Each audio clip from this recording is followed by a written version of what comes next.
The sound of the final buzzer means it's hangover time.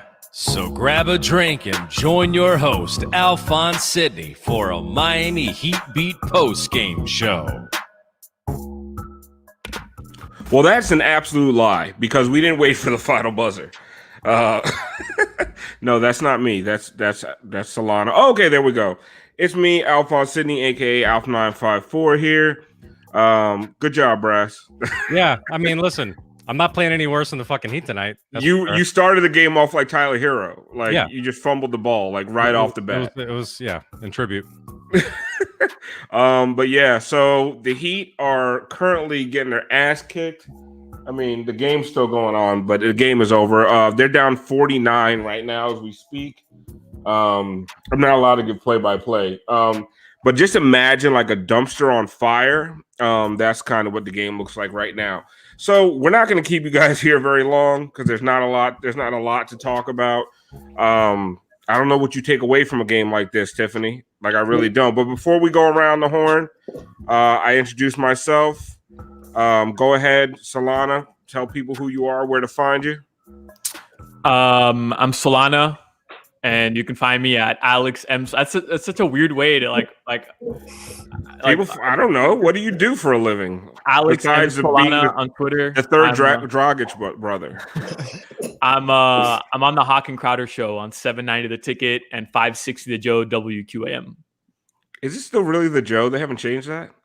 No, I mean they just changed it to the Joe. I know, but that should have been like a 2-week thing before they changed it back. Tiffany. Yes. In the bottom corner, we have Tiffany Meeks. What's going on? Where's our names, Brass? Where do they find Tiffany? Where's your ad? Oh, you want the names? Yeah. We're killing it.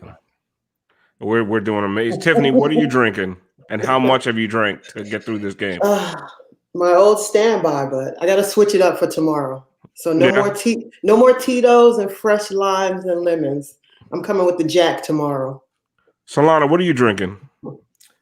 Just because I know it'll trigger Brass, I got my my key lime pie. What is that? Hard seltzer, funky Buddha. Oh, delicious. Brass, you would love it. It's a key lime pie hard seltzer. You should have just kept the can backwards and said Four Loko. I would have had more respect. I've a couple edits here tonight, so I'm not going to kick you out. But listen, the clock starts now. All right, Solana. So that was a gimme. That's fine. All right, that is awful. Fuck with me. You know, I have an itchy trigger finger here. I haven't had a Four Loko since 2012, my senior year in high school. So I don't know about Four Loko. You were drinking underage? Oh boy. All right. I don't know if the statute of limitations is up on that. All right. In the corner, we got Siobhan. Siobhan, what's going on? What's up? At Great Gray Matter on Twitter. Siobhan, before we get started, what are you drinking? This is Jack Single Barrel Neat. Look at that. Solana, so you have the the weakest drink on the show so far. I would disagree. I'd say I came with the strongest drink. Absolutely. Key lime cherry hard seltzer. Yeah, this is such a terrible introduction with Siobhan. You're like the Kendrick Nunn of drinkers. I'll take Key lime it. Cherry, what? Key lime cherry hard seltzer. Oh, delicious. He's Siobhan, lucky Brass hasn't kicked him off the show yet. 12 out of 10 recommend. Just totally delicious. I'm drinking. That's one. I'm drinking a Bullet whiskey bourbon, something like that, in a Crown Royal glass. So just completely off brand tonight, but whatever. It is what it is. So I guess let's get to the game. I don't know what there is to get to. There's, I'll say there were some things that you could take from this. There's not a lot, but there's some glaring issues that the Heat have shown. And you can take that from tonight. And I think, starting first of all, that the Heat don't have a starting point guard right now. And I think there was a couple of Tyler Hero stands that went after me on Twitter about it. It's okay, you guys. I did not say to cut Tyler Hero. I didn't say to bench him. I didn't say, send him back to Wisconsin.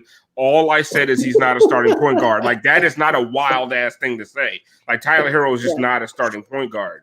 And another thing that became glaringly obvious is that defensively, the Heat are still very weak on the perimeter. They didn't do a lot to address that. And guys like Mo Harkless aren't helping so far. So, before we, I get it. I know Tiffany wants to go off on Mo Harkless. Nope. So I'm going to let you start, Tiffany. What did you see tonight? What happened? What went wrong? Everything. Okay, I think the easier question is what went right. Succinct. Nothing. Okay, all right. Listen, I'm not gonna get on Mo tonight. I'm gonna leave it because Mo did what Mo does. Be So trash. we got exactly. So I'm not gonna get on Mo. But like you said, there's no point guard. So I feel like Heat fans need to understand who Bam is and what Bam is capable of. Bam can't be your point guard, your two guard, your small forward, your power forward, and your center. He can't do everything. Yep. And so everybody's on the internet, Bam, blah, blah, blah. Nobody can pass him the ball. We don't have one guard that can make a pass into the post. We don't have one guard that can do a bounce pass anywhere. We don't have a guard that can do this. Raise one finger and dribble. Head down. Except Gorn. Except Gorn. But Gorn's on the bench. That's the. But Gorn's on the right. So you're screwed from jump. And also, let's be realistic. I don't care if Bam shoots 0 for 10. You're wide open at the top of the key. Take the shot. Yep. Because they know you're looking for Duncan. Take the shot. You're wide open. You can't miss any worse than KZ off the side of the backboard. Come on.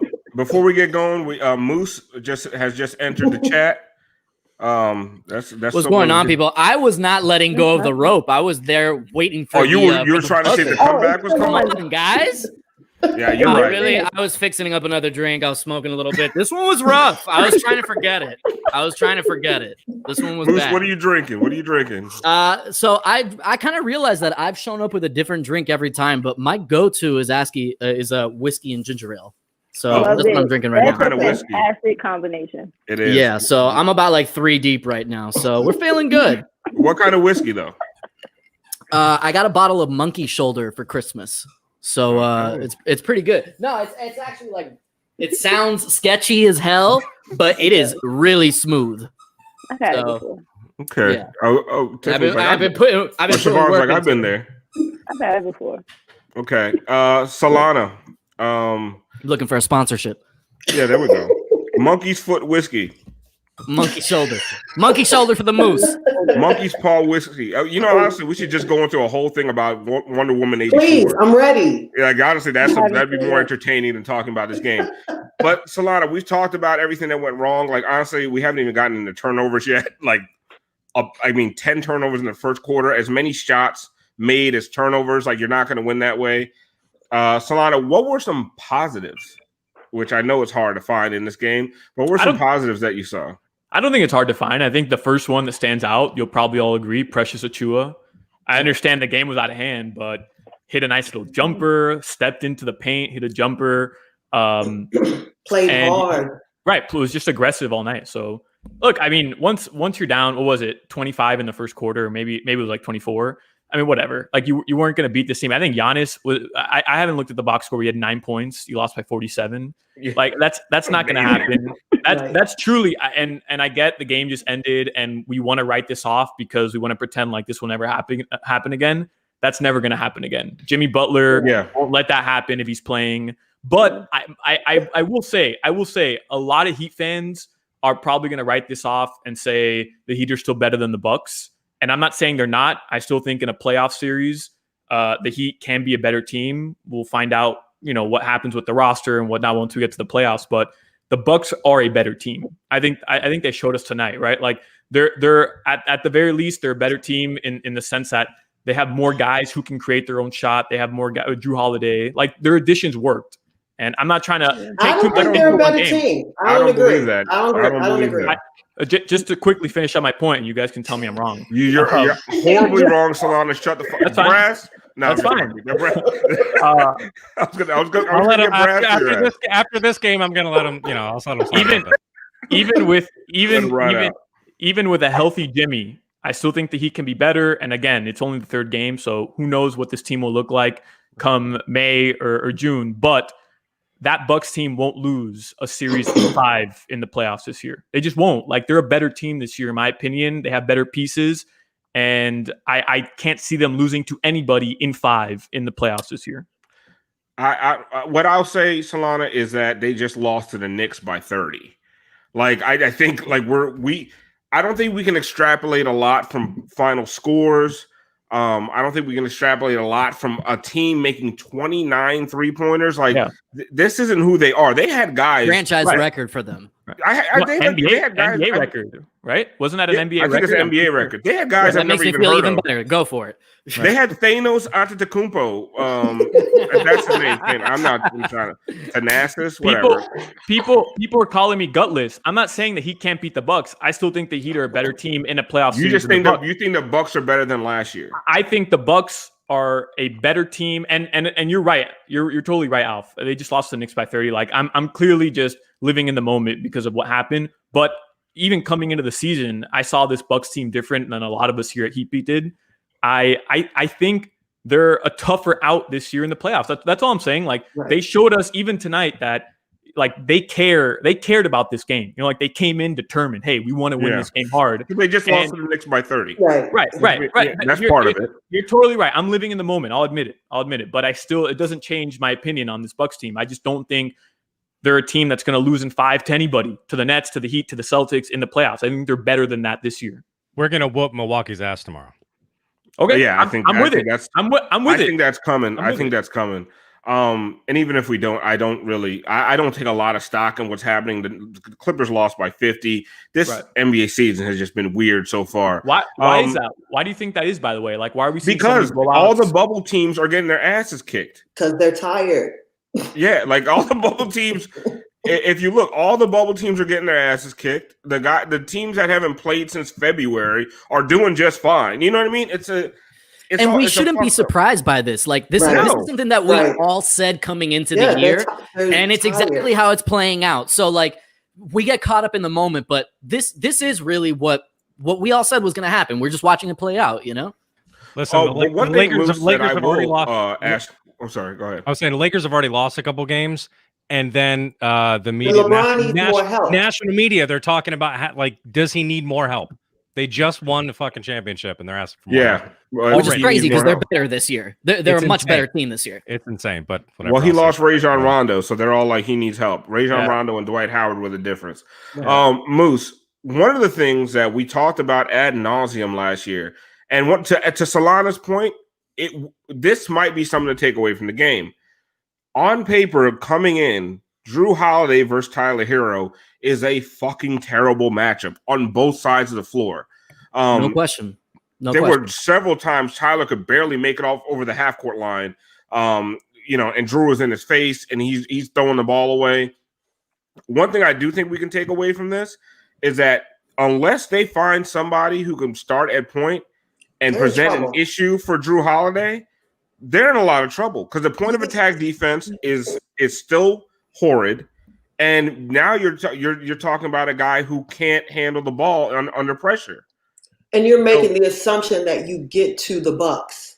Like, you have to get that figured out before All-Star break. Like, you can't go into the break and not have a point guard. And so Moose, do you think there's an answer on this roster for this issue right now? Or do you think that he'd have to make a move?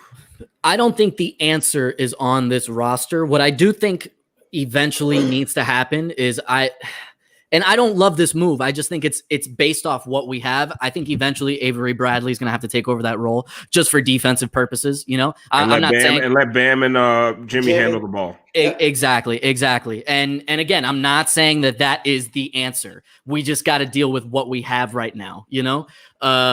And again, this plays into what I was saying at the start of the year. And our biggest need is a true point guard. Another one. I mean, I love Dragic. I'm not forgetting about him.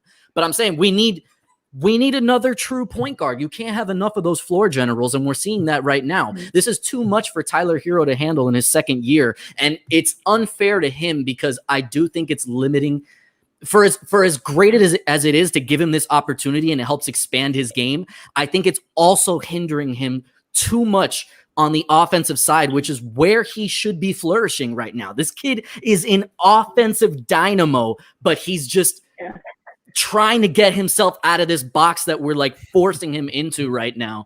And it's just frustrating to watch, especially as a massive Tyler Hero fan. I'll own it. Well, we saw him score. Siobhan, you're back. I don't know where you went. What happened? But you're back. Glad to have you back.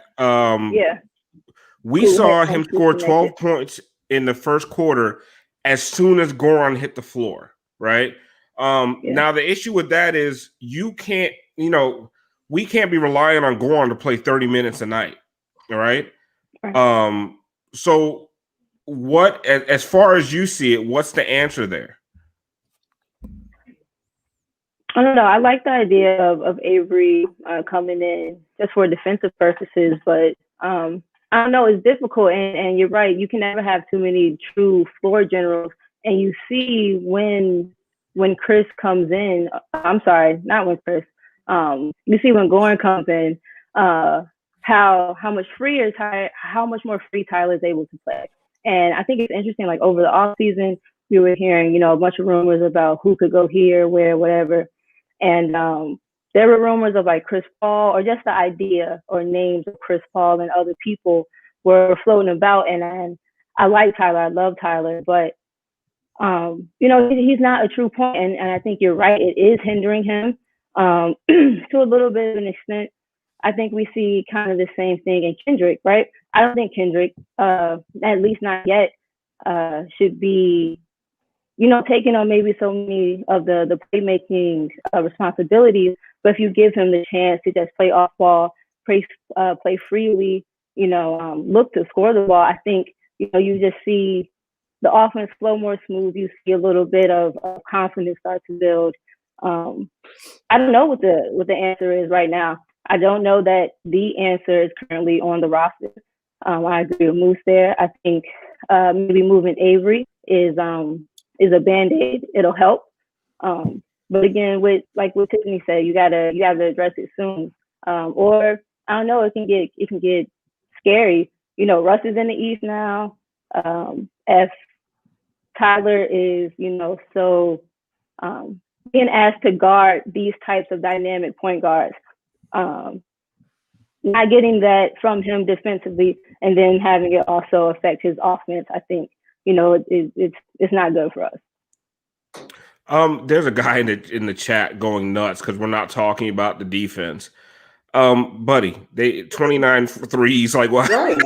I don't know. What is there to talk about? We've talked about the perimeter defense. Like we didn't play enough interior deep. We didn't do shit. Right. Like they gave up 144 points. They didn't do anything. They barely showed up.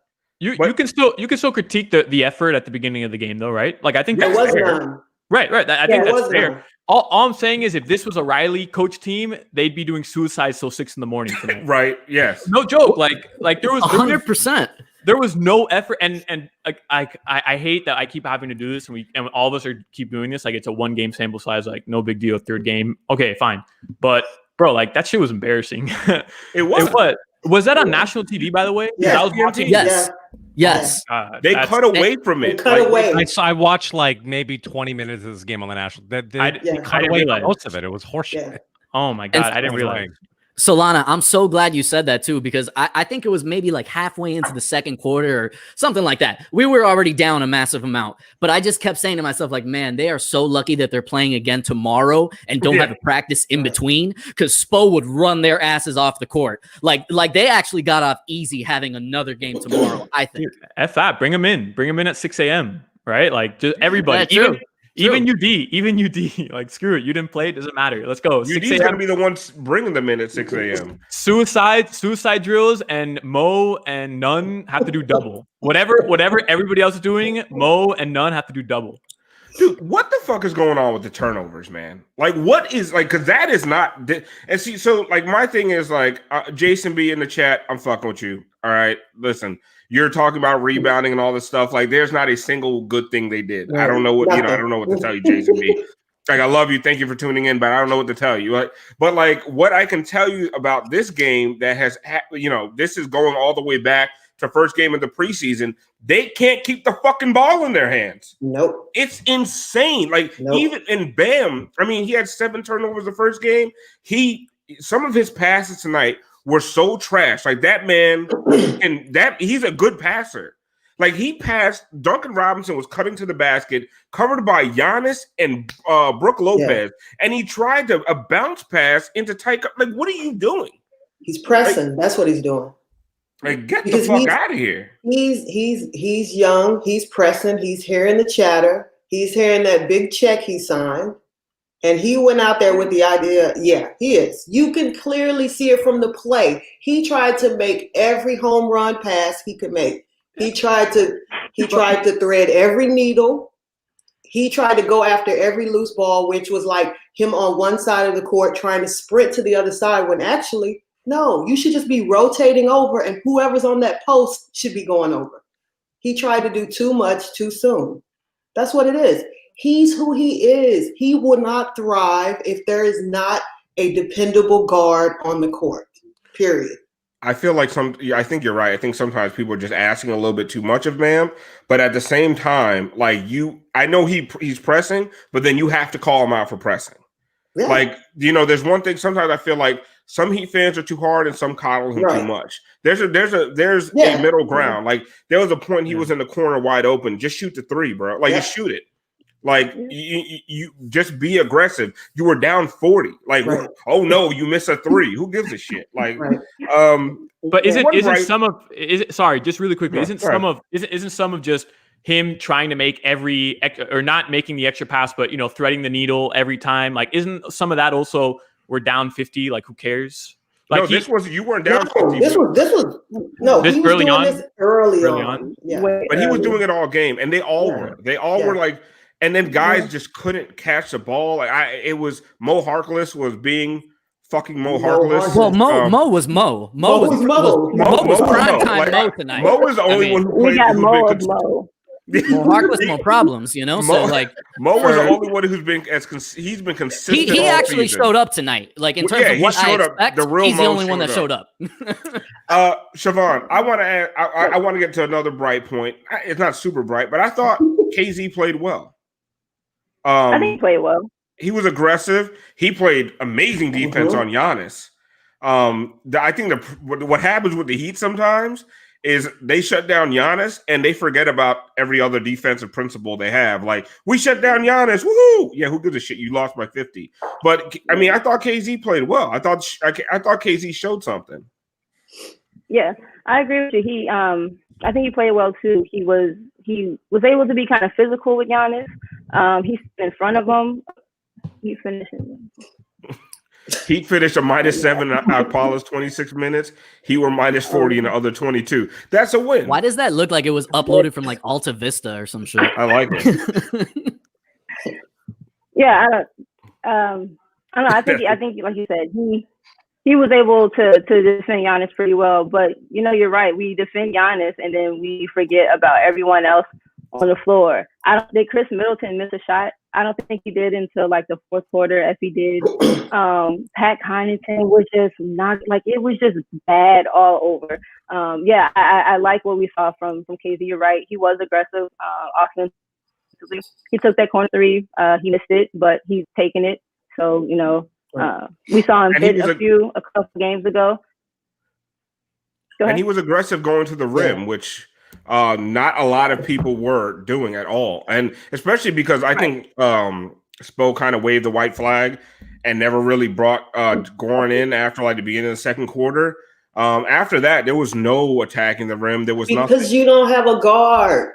Yeah. Yeah.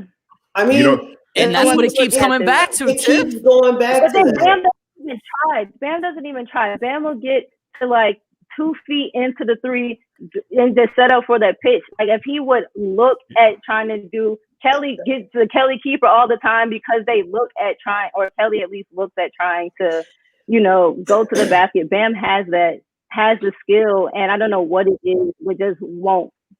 I think this was a good thing. I think this was a good thing. They needed a primetime embarrassment because sometimes you out there just coasting and floating. Everything is good. But sometimes you need a good old-fashioned ass whooping. And that's what happened. And guess what? Bam needed to get embarrassed. Tyler needs to stop fucking with that crossover that don't fool nobody. Like, I don't understand. No. He got Drew. He got Drew one time. But you know what? He got Drew one time. For that one crossover you couldn't fight over one screen. Like, come on. And that's the other part about it. Yeah, you losing, you getting the brakes beat off you, but y'all ain't even got no fight. You didn't. But I don't blame Tyler because when he was put in the right position that he's supposed, like when he was put in the off guard. There you go. I'm talking about defense. Well, defensively, yeah, but that's what I'm talking about. No. Let's go back to defending Tyler Hero. Come on. No, I just feel like we're not talking about your man crush right now. But first of all, not a man crush.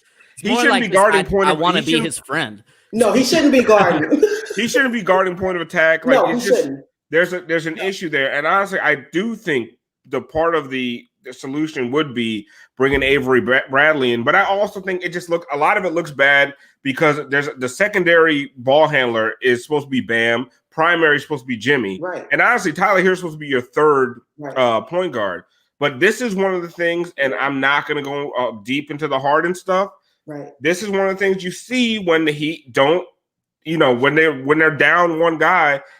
This team is very good when they're 100% healthy, but they don't have I mean, they have depth, but they don't have pieces. They have good pieces all over the place, but they don't have guys that can, if the system isn't 100% intact, they don't have a lot of guys that can make up for deficiencies. Listen, it went from Jimmy turning that ankle, it went from Shinola to shit. Yeah. So if that happens, you missing something, literally. Yeah. And they can still win tomorrow without Jimmy, but the facts will remain. What we saw tonight, this is still in there. This is in them. So it's going to come back. This wasn't a one-off. So if somebody gets hurt because you're lacking all your components, it's going to come back. Because everybody was on the court looking around. What do? You shoot the fucking ball. You get the rebound. You make the pass. What was it? I mean, we couldn't even grab fucking rebounds. Exactly. What was that? Because they are literally, and which is one of the things I love about them. They are so connected that this is the type of shit that happens when somebody when somebody turns an ankle. One guy starts fucking up, we're gonna fuck up together, guys. Yeah, this is a I blame Mo. Exactly. They all fed off of Mo Harkless. This shit didn't happen till Mo got here. And I see some people in the chat saying, is it time for Goran to start? Guys, no, you can't. No, do they want to make the playoffs? That's what I want to know. Because if you keep this team as constructed and you start going, you're not making the playoffs. No, you'll make the playoffs, but then I'm not gonna lie. Be there. He won't be there, and I don't think they'll. He won't be there, and they won't get that play-in game. They won't get it. Do you think this game, this kind of loss right now, moves the needle for the front office at all? Really? Because this was a pretty embarrassing loss, but they're a pretty calm, collected organization. They don't make a lot of reactionary choices, but I don't know, man. There's a real issue at point guard right now. There's a glaring weakness thing. And the league has figured out Kendrick Nunn, so he's not your answer. They figured him out a lot. Listen. Yeah, they figured him out last year, right before the bubble. Tired of hearing about Tyler. Yeah. Well, the thing is, everybody had a whole year to scout Tyler. So they know he can do this, he can do that. He can't dribble. They really only had 2 months because the growth that he showed in the bubble, he was a completely different player in the bubble than he was literally last season. He can't dribble. He can dribble. Okay, I agree with you. He can't be your primary ball handler. He's still a lot better than he was at this point last year. Like the jump that he took in the bubble was incremental. Okay, Hero 1 fan, but I'm just saying. Hero 001. 0-1, get it right. I love you. Get at me at Hero 001. XOXO. But I'm just saying, if you're sitting back and you're watching this, you know it's glaringly clear you don't have 100%. You don't have it. Like, there's somebody on their couch right now that could be running the point guard for this team. Solana, I haven't heard from you in a minute. Solana, the Heat beat the Bucks by 20 tomorrow. Is all this forgotten, or do we still need to learn the lessons from this game? No, I don't think so. I also don't think the Bucks are shooting 57% from three when they're making 29 of them. Like, that's never happening again.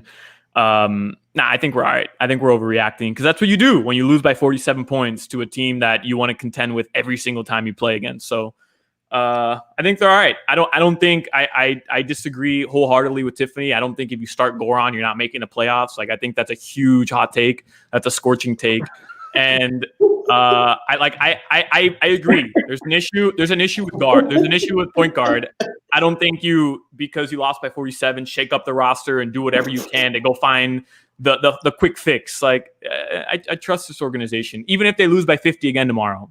I mean, maybe we'll sound the alarms, but I also don't think it means that I think you got to stop drinking that fruit punch. I'm going to say something. I was with every single thing you were saying, and then you dropped, like, if we lose by 50. Like, if we lose by 50 tomorrow, I'm going to have some problems. You're not losing by 50. Take that back-to-back nights. You're not losing by 50 tomorrow, but the problems remain the problems. And it's like, I agree with you. I'm just saying, where do you want to go? Do we want to be having this conversation about this team as like almost play? Like, where does this team go? They're going to make. See, I think I think you overdid it with they're not going to make the playoffs. Like, my thing is, I said if they have to start going and run him into the ground. Well, yeah, they'll make the playoffs. The problem is he won't be there for you in the playoffs. Al, can I just really quickly, one example? I remember last year around December, January, Jimmy Butler, besides the first 3 games he missed because of the birth of his child, right?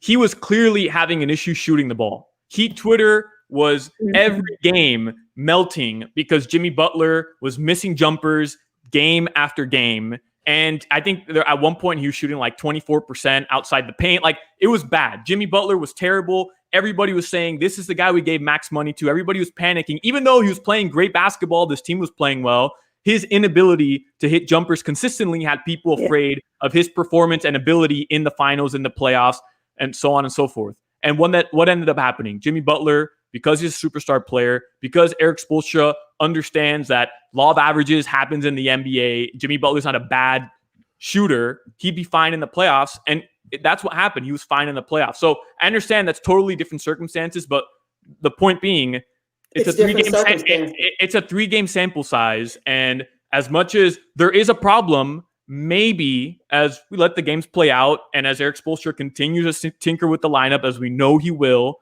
it won't look as bad 2 months from now, even if it's the same roster as it looks right now. That's my bigger point. So it's not, if we don't fix this, there's nowhere for this team to go but down. I don't think so. Like, I'm not ready to sound the alarm there on the point guard issue. Solana, what I think some of us are saying is that, you can start Hero at point, right? And then you can rely a lot on Bam and Jimmy's ball handling ability. And, you can rely on Hero scoring. But the problem is, long term, that is not a good solution, because what happens nights like tonight, if Jimmy Butler's unavailable to play, you don't want to lean on Goran Dragic for 30 minutes in the because we know Jimmy's going to miss time. The problem, what we're saying, the problem with this team right now is if Jimmy misses any kind of significant time, and your main go-to is Goran off the, and bringing him into the starting lineup, or you're playing him 30-something minutes, it is just not a recipe for long-term success. But how many teams can lose their max player and feel good about their long-term recipe for success? I'm not talking about nobody. The thing is, some teams can survive stretches of their best player being, a couple, 2-3 games, but to just be completely dismantled because Jimmy isn't there. And that the problem is you have someone to rely on, but it's Goran Dragic. He's older. Yeah. You can't like your second best offensive player or the guy who can create the most offensively after Jimmy Butler is an aging veteran. That is the issue because you have to rely so heavily on Goran without Jimmy that you're going to, like Tiffany said, you're going to run Goran into the ground. Like really, ideally, Goran should be playing 18, 20 minutes a game right now. And then, let him loose in the playoffs. But that's at the rate this team is going right now, what we've seen, and that's all we can extrapolate from. He's not going to make it to the playoffs because they're going to need him 30-something minutes a game. That's just not a recipe for success. Jason B has been going off. He asked what point guard on the Bucks killed us tonight. Nigga, the starting point guard, Drew Holiday. Like, what were you watching? Who's the dudes on the bench? They all came in. Everybody. There was some white guy named Merrill that just started.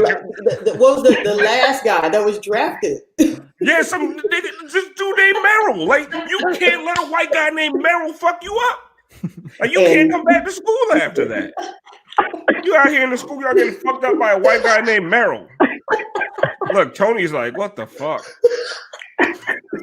No, so I'm with you, Solano. I'm listen. What you call him? That's cilantro. Cilantro. Cilantro. I like that. No, I'm with you. But I'm also honestly, I see it for what it is because my fandom and your fandom is totally different. So I'm coming from. Yeah. No, I'm saying like you guys are blooding through Miami.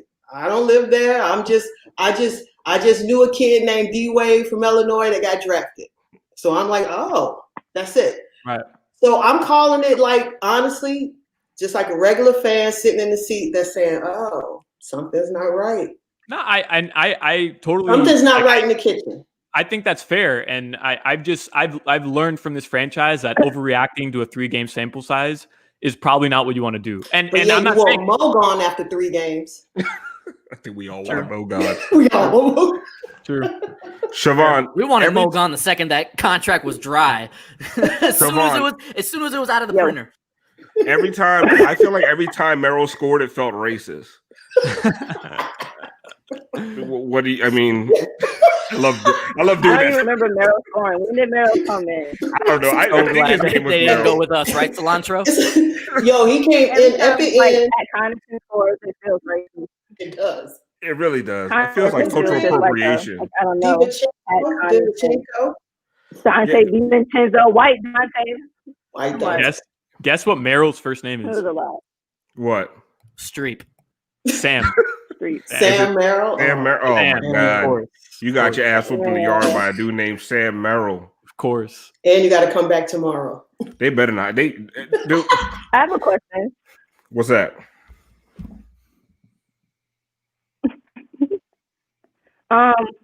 Do we at all see? So if the answer to the point of attack or some other like perimeter stuff isn't in the guards, could it be in the wings, bigs, forwards group? Is there ever?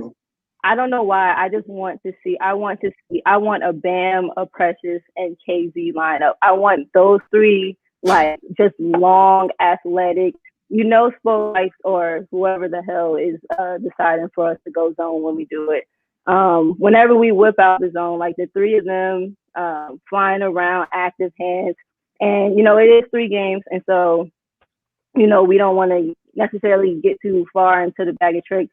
We haven't even had time to really play with all the toys in the bag. So I think that's interesting. I don't know. I think go ahead. No, I think that's interesting. Like I've actually really wanted to see Bam and Precious on the floor together. We saw some stuff from KZ tonight. So much. But one of the things that I've seen, and Moose, I'll give it to you. Those guys are all really good post defenders. Can KZ replicate some of that top of the key stuff that DJJ did, like locking up guys like Trae Young? And because I feel like he put on all this weight to guard guys like Giannis. So is that going to translate? It's so funny that Suran mentions that because I was thinking of that while I was watching KZ just like running up and down the floor. I was like, man, just imagine him, Precious, and Bam all together. If they can pull off that zone defense that we saw with the DJJ, just swapping out KZ, who I think is going to be a better defender than DJJ. Like, I think he's almost already there just by putting on the weight. And just a little more. We need a little bit more. I do think, again, this comes back to an earlier discussion. I do think you're going to need a guard there that's going to be able to, get the ball moving around as well. But I think the coaching staff is just chomping at the bit to get to that lineup eventually. I do think we're going to see that at some point. I just think it's like you said, it's too soon to show that. That's something that we want to work on in practice and really have that for the second half of the year, because I think that's going to be a lethal. I think that's going to be a lethal defensive weapon for us. Yeah, I'm excited about seeing Bam and Precious on the floor together. I mean, we only got I think we got 30 seconds of it so far this season. To be honest with you, but I like the idea of it because I think both those guys can move their feet very well. I don't think they'll have a problem switching out to the perimeter. And if a guy like KZ is there and they get caught out on the outside and KZ has to guard down low, I don't think he has a problem. That's a very big, very strong lineup. I think it kind of makes up for some of their deficiencies as far as vertically, right? They don't have a lot of tall 7-foot guys that even they have 2 7-footers and neither of them can rebound worth of shit. I'm 6 feet tall and I think my arms are longer than Kelly Olynyk's. Just saying, and I probably could rebound in the NBA better than he can. But I just think those guys are big. They're long. I think now I'm on the other side of the court offensively. Bam's got to shoot that 3. I know that's the thing. If you put those two together, he's wide open at the top of the key. He has to take the shot because then because that brings the defense out. Totally agree. It will only work if the defense respects Bam for actually shooting the shot. Not saying he even has to make it. That would be a bonus if he makes it. But the defense has to believe that he's going to shoot it. Yeah. It's kind of like the whole with Myers, right? With Myers, you don't even care as much that he makes it. But Myers, if you're out there, you got to shoot it like Jay Crowder did. You can't be out there just being passive and just as soon as you get the ball, swing it. Myers, you got to shoot because otherwise there's no reason for you to be out there. No. None. Listen, when Bam figures that out, look out. That offense is going to open up. Once he realizes, man, I just got to commit to shooting that shot more in the game. That's going to change a lot of things. I think that's where some Heat fans are frustrated. Bam figured it out already. But they don't realize. You see right here, Bam needs to at least look at the fucking rim. And honestly, I agree with you, Tiffany. There are some bad takes when it comes to Bam, but there are some of that shit is real. And this is like a 4-year thing now where it's dude, I know you're really good at the dribble handoff, swinging the ball. I know you're a great assist man as a 5. Right. But at some point, and he's been doing it more and more, he's shooting that, but it's his first instinct is always to pass. Sometimes take Brook Lopez off the dribble. I mean, even if you can't, God, please. Make him foul you, man. You're in superstar territory right now. The scary part is, and I don't know, I look at him and I watch him play, and I honestly wonder if he knows what we know. Yeah. See, and that's the thing. He is on that superstar level. People are talking about him. He's in the media. He's everywhere. But we don't know what this guy's confidence level is. We don't know what he thinks, how he believes in himself. He might not know what we know. So it's not going to happen until he wants it to happen. I mean, when he gets that check, you'd like to think he knows, right? I would have liked to think he knew last year before he got the check. Yeah. But that's not how it works. Before he got the check. Mark P writes in, Bam Adebayo and his offensive aggression. My job is to get my teammates involved. I'm not the type of player that likes to take X amount of shots. See? I love you, Bam. This is what I'm saying. It's not about taking X amount of shots. And honestly, one of the things that I want him to take the open J, but you know what? There's a lot of times I don't even want him. I just want him to take somebody to the rim. Like, it's not just about shooting all the time. Like, I honestly think he's bailing himself out a lot, just taking jumpers, times where he should just be driving to the rim. Like, put the pressure on the defense. Even if it's a drive and kick situation, you can still get your defense, your offense involved and put pressure on the defense. Right. The problem is a lot of times with Bam, he's not putting any pressure. And that's why sometimes you see the Heat just go minutes, long stretches without a single 2-point shot attempted. No offense. Yeah. But you know what? It's funny that we're even having this conversation because it's kind of like a catch-22 because when we got Bam, what we were so excited about was the fact that he didn't care if his shots going up. He was like the anti-Hassan. Hassan was worried about getting his shot up and making sure it goes in every time. Bam's like, nah, I just want to go out here and make winning plays. And like that's how he completely built his superstar mindset off of. And now we're asking him to just be more aggressive, which, you know, that comes with taking on the max load and all that. But I wonder how much of that is just like from where he's been building off of, like, no, this is what got me here, being, you know, quote unquote passive or letting my teammates go first. And I'm going to commit to that. So how much of that is on the coaching staff then to really, you know, reinforce it that he's got to be more aggressive?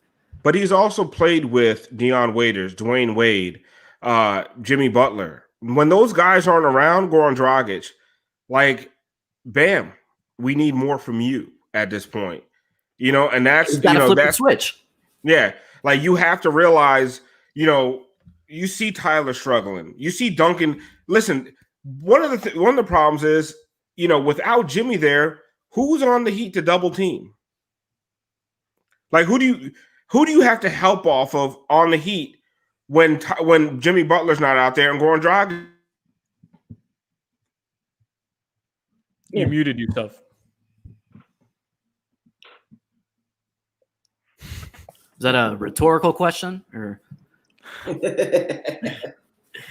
No, but I mean, I totally agree with what Alpha is saying though. Like, you're still not at that point yet with Bam, unfortunately, because he hasn't committed to either taking the 3-point shot or driving. And it's like I said earlier, once he makes that commitment, once he turns that switch, as we're saying, and being more aggressive, the offense is going to open up to a completely different dimension because we're just limited right now, especially with Jimmy off the floor.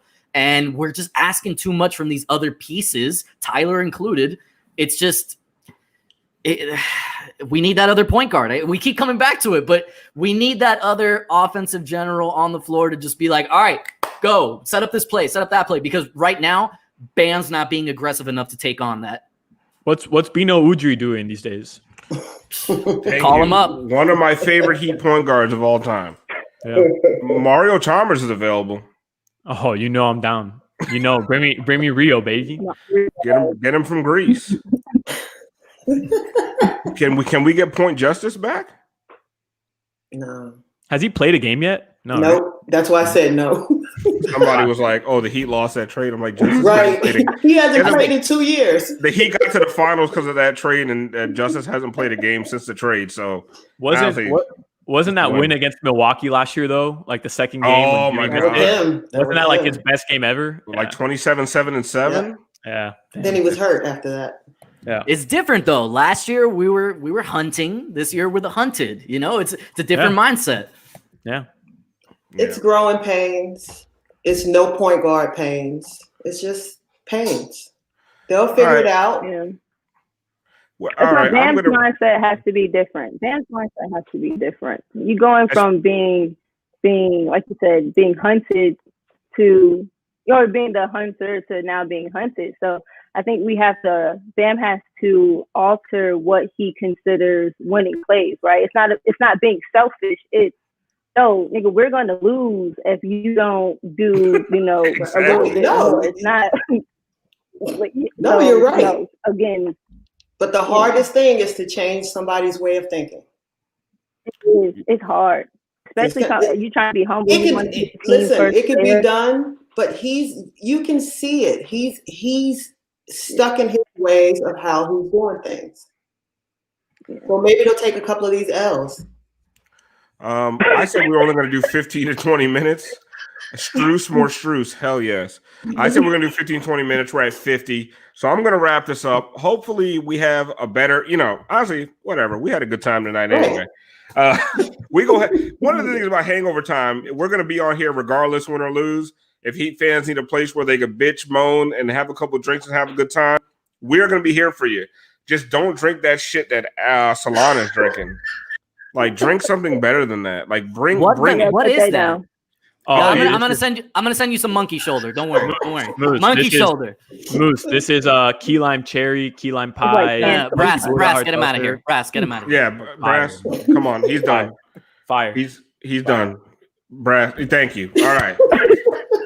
We'll be monkey back. Shoulder, hit me up.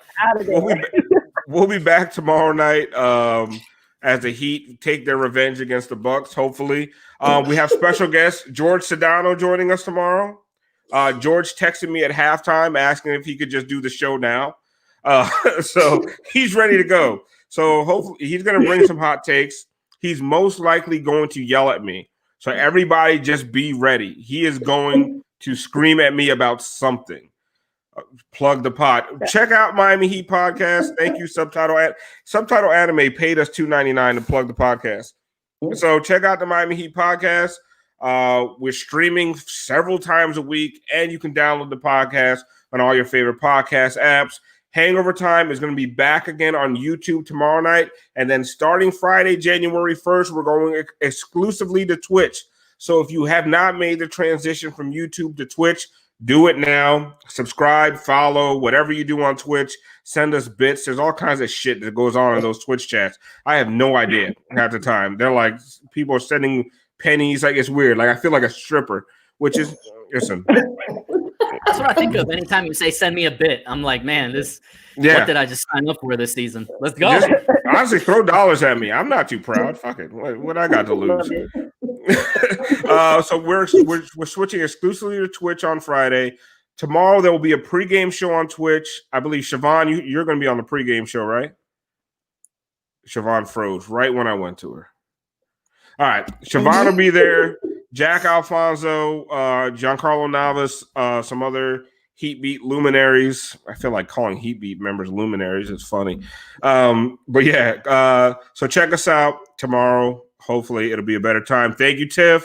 Thank you, Moose. Thank you, Solana, out there drinking. I wasn't going to call it. I love you, Solana. I was going to call it a certain kind of drink, but that's frowned upon. All right, guys. We'll see you tomorrow night. Thanks for joining us after that debacle.